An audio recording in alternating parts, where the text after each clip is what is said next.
天气转凉，小孩抵抗力差，感冒了，家长伤透脑筋，教你好习惯养成，驱除寒气。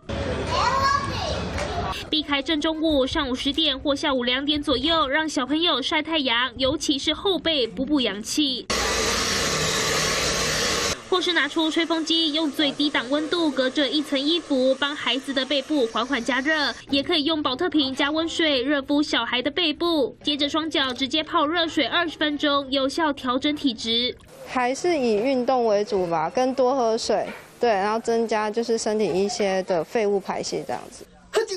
要是鼻塞睡不着，先深吸一口气，把头微扬起来，捏住鼻子闭气，等到憋不住的时候放开手，据说鼻子就通了，有一点通的感觉，就是鼻子跟喉咙之间有连结的感觉。网络还有偏方，把橘子抹盐拿去烤，180度15分钟，能够缓解咳嗽。中医师说真的有效，上面可以撒一点点盐巴，那这个可以有效的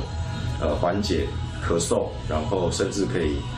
化痰的作用。天气干冷，不少人皮肤干痒脱屑，皮肤科医师建议涂抹含神经酰胺的护肤品，加强肌肤屏障。还有穿着纯棉衣物，调整饮食，少吃重咸重甜的食物，多补充维他命 C 以及 Omega-3，才不会季节转换，身体毛病一大堆。记者杨生李云杰台中报道。